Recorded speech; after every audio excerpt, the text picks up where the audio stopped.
Hola, soy Vicente Villela, bienvenido a mi podcast. Si valoras lo que comparto aquí, recuerda suscribirte a mi canal de Spotify para recibir notificaciones y evaluarme con 5 estrellas, así me ayudas a llegar a más gente.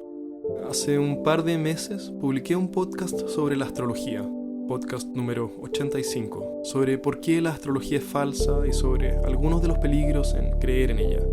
Aunque no es requisito para este podcast, si no lo has escuchado, te recomiendo buscarlo y escuchar el capítulo 85 antes que este.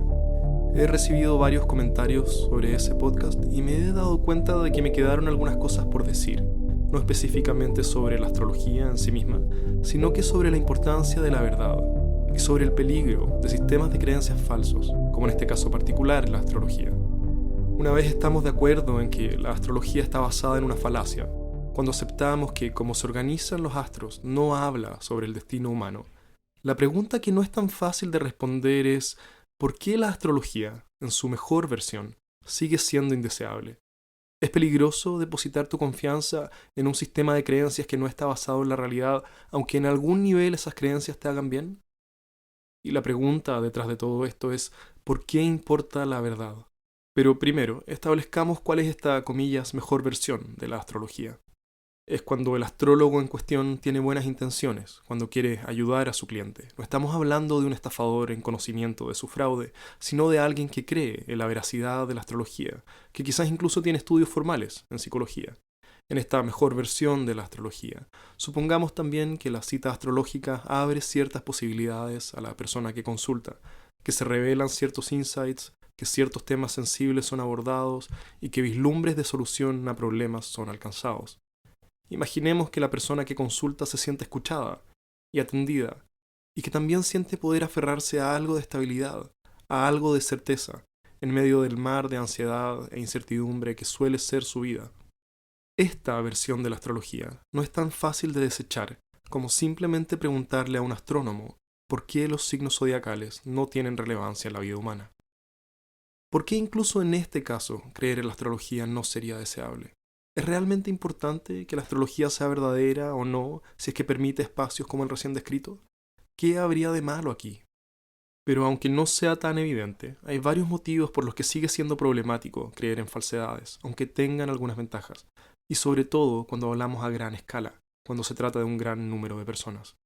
Históricamente hay áreas de la conversación humana donde permitimos una laxitud intelectual que admite creencias sobre las que no hay evidencia, áreas que nadie cuestiona, y más aún, áreas en que cuestionar es considerado mala educación.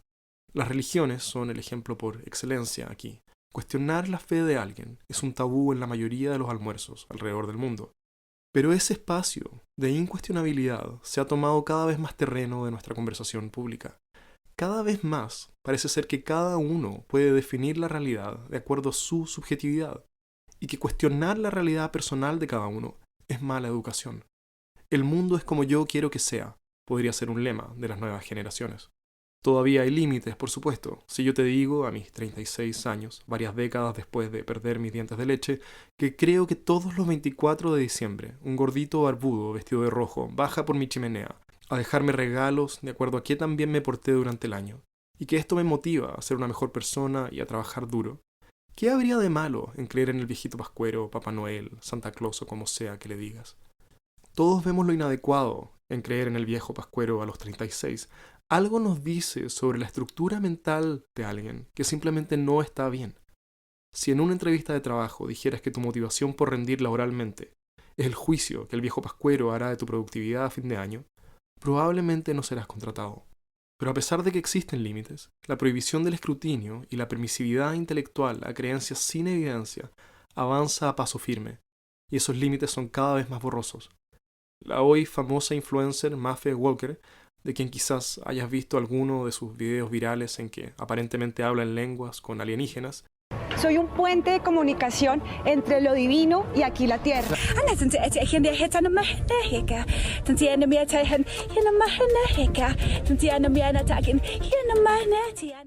¿con qué recursos alguien que cree en péndulos y mediums o cualquier otra fuerza sobrenatural respecto a la cual no hay evidencia puede realmente decirle a Maffe Walker que sus declaraciones extraterrestres van demasiado lejos, que debería anclarse un poco más a la realidad y dejar de pretender tener conversaciones con alienígenas? La mayoría estaremos de acuerdo en que hay una desorganización, una falta de coherencia al pensamiento que es estructural a los esquemas de la realidad de Maffe Walker, si es que está siendo honesta y no jugando un personaje por clics.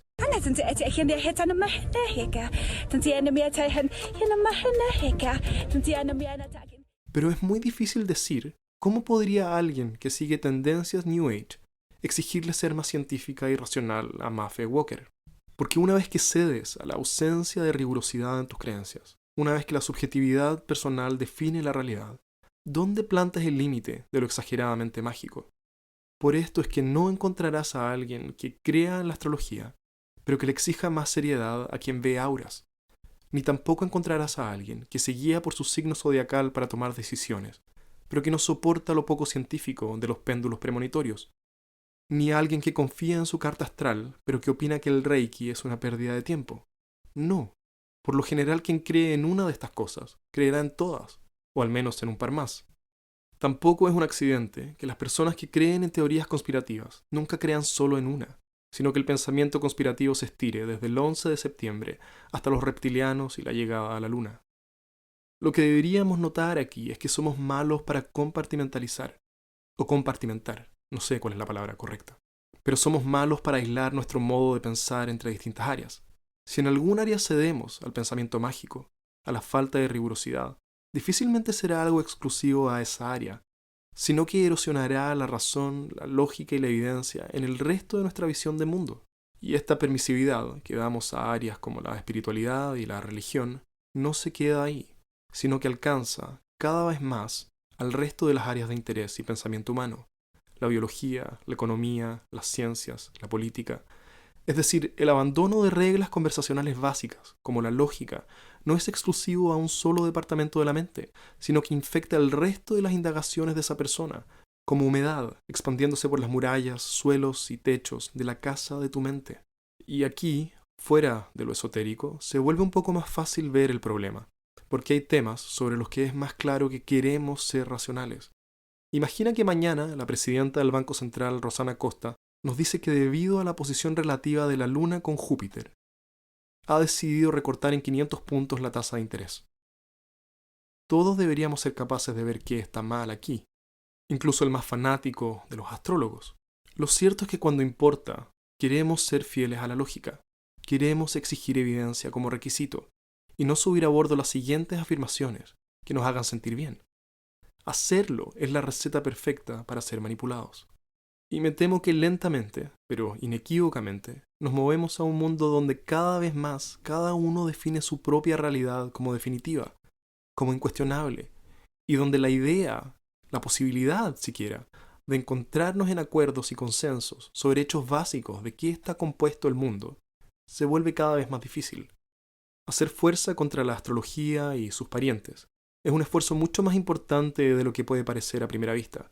Es un esfuerzo por recordar la primacía de la racionalidad, la importancia de entender que el mundo es de una determinada manera, independiente de nuestras preferencias, y de construir un dique para impedir que la avalancha de subjetivismo radical que inunda nuestra sociedad siga avanzando. En fin, tengo más cosas por decir sobre la astrología y otras creencias similares, sobre todo respecto al tipo de carácter personal que instilan, pero ya me alargué lo suficiente hoy y eso quedará para otro capítulo. Si estás de acuerdo o en desacuerdo con todo lo que acabo de decir, me encantaría saber qué piensas. Déjame un comentario con tu opinión en redes sociales y haré mi mejor esfuerzo por responderte.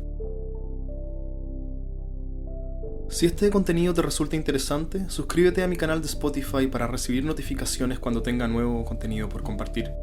Y si te gustaría ayudarme, puedes recomendarme a tus amigos y seguirme en mis redes sociales. Todas las ayudas en difusión serán profundamente agradecidas. Como siempre, gracias por tu tiempo y hasta la próxima.